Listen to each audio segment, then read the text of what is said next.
안녕하세요. 오늘은 한국사 교과서 144페이지 근대 문물의 수용과 사회문화의 변화에 대해서 수업을 진행하도록 하겠습니다. 자, 1학기 시험 범위의 막바지에 다가왔습니다. 자, 조금만 더 힘을 내주시기 바랍니다. 오늘은 교과서 144페이지 근대 문물의 수용과 사회문화의 변화에 대해서 수업을 하도록 하겠습니다. 자, 근대 교육이 확산되다. 근대 교육이 확산되다. 다시 말하면 옛날의 조선시대에 서당에서 그리고 성균관에서 향교에서 천자문을 배우고 공자님, 맹자님 말씀을 배우고 과거 시험을 보고 유교의 특화된 교육을 받아왔습니다. 그런데 이제 이런 교육은 구시대적 유물이 되어버렸고 이제는 새로운 서양의 문물을 접하면서 부국강병, 잘 살고 강하게 되는 것을 이루기 위해서는 무엇보다 근대적 교육이 필요하다. 다시 말하면 옛날의 교육으로는 더 이상 우리가 살아남기 힘들다라고 하는 인식이 확대가 됐습니다. 그래서 1883년에 함경도 덕원주민은 우리나라 최초의 근대식 학교, 우리나라의 최초의 근대식 학교인 원산학사를 세웠다. 원산학사. 이름 기억해 주시기 바랍니다. 그래서 이 원산학사에서 무엇을 배웠냐? 하늘천 따지 안 배웠습니다. 뭘 배웠냐? 근대 학문과 외국어를 가르쳤다.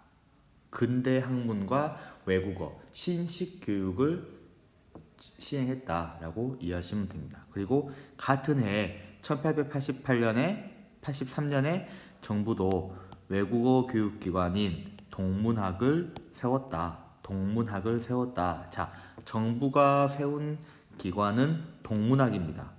그리고 누가?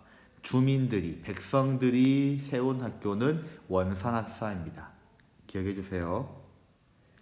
그래서 근대 교육이 발전한 데는 개신교 선교사들 역할이 매우 컸다. 다시 말하면 서양에서 종교를 전파하러 온 선교사들의 힘이 컸다. 그래서 배제학당, 이화학당 등 기독교 계통의 학교가 많이 세워졌고 그 학교에서는 근대 학문을 가르치면서 민족의식을 일깨웠습니다.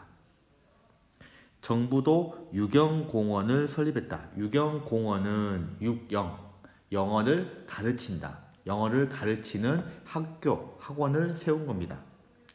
그래서 미국인 강사를 초빙해서 상류층 자제에게 영어, 수학 등 근대 학문을 가르쳤다. 이제 한문, 천자문을 가르치지는 않았다. 꼭 기억해 주세요.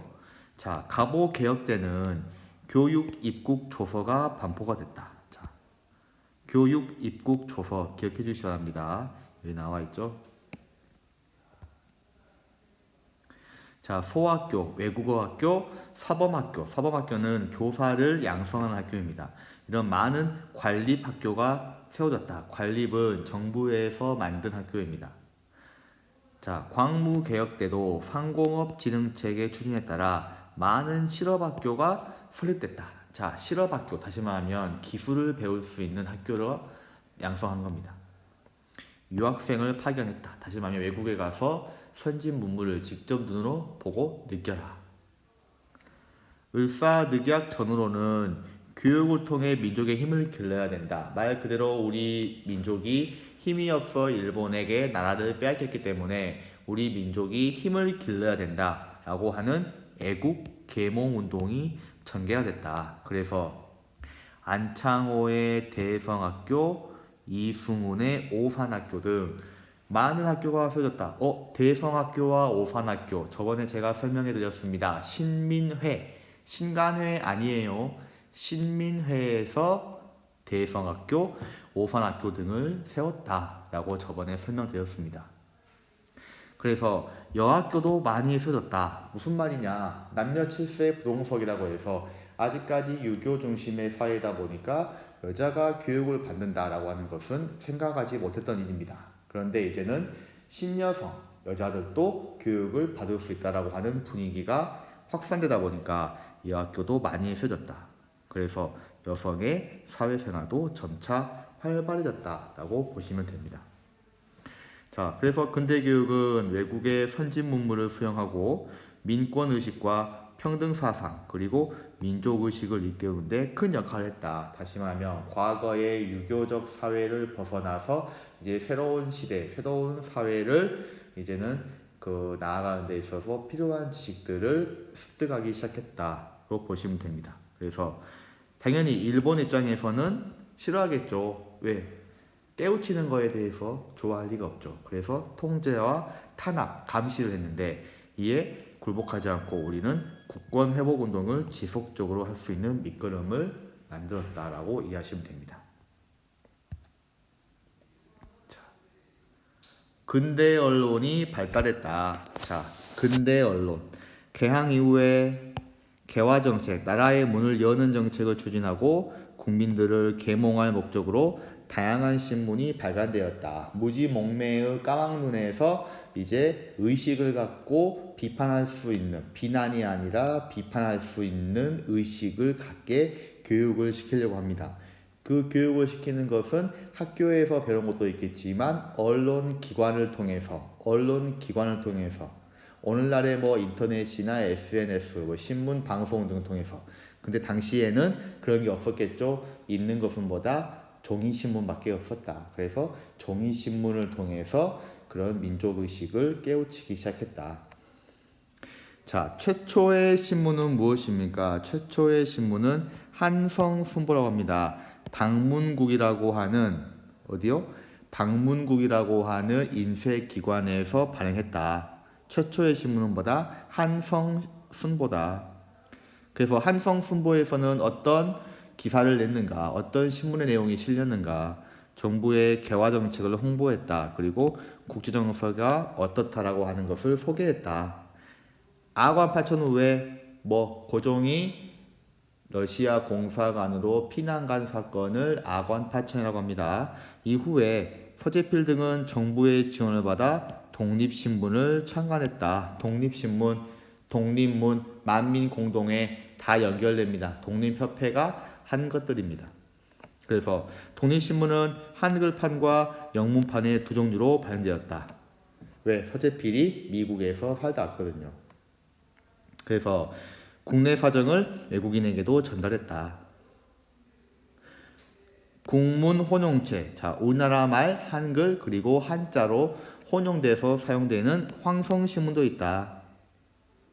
유림층. 유림층은 뭐냐? 유학을 공부하는 양반 계층을 말합니다. 그래서 을사늑약이 체결되자 이를 비판하는 시일야 방성대곡을 게재했다. 시일야 방성대곡을 게재했다. 을사늑약이 부당하다라고 하는 것을 알리기 위해서. 대한매일신보는 양기탁 등 애국지사들이 운영해서 민족운동을 활발하게 전개했습니다. 영국인 베델이 발행인이 됐어. 자, 발행인이라고 하는 것은 어떻게 보면은 이제는 신문사를 운영하고 책임지는 위치에 있는데, 일본 입장에서는 이 발행인이 조선 사람이면 쉽게 간섭하고 통제하고 억압했을 텐데 영국인이다 보니까 쉽게 어찌할 수가 없었다. 이것을 노려서 대한매일신보가 좀 더 여유 있게, 좀 더 자유롭게 기사를 쓸 수가 있었다로 이해하시면 됩니다. 자, 언론들의 활동은 민중을 계몽하고 민족의식을 일깨우는데 큰 역할을 했는데, 일제가 항일 논조를 억압하고자 신문지 법을 만들어버렸어요. 다시 말하면 법으로 통제해버리고 제압해버린 겁니다. 그러다 보니까 그 활동이 크게 위축돼 버렸어요. 뭐만 기사를 만들어내면 바로 야, 너 이거 위반했어, 너 이거 책임져, 너 이거 신문 못 실어, 이렇게 태클 걸었기 때문에 중요합니다. 자, 종교계에 새로운 바람이 불다.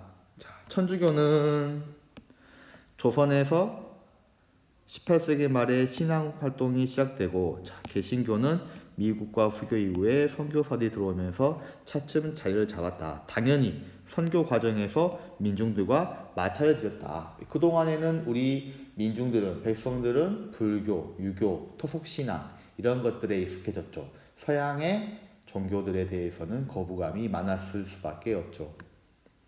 그런데 서양의 선교사들이 종교를 전파하면서 종교만 전파한 게 아니라 나름대로 삶의 질을 향상시킬 수 있는 것들.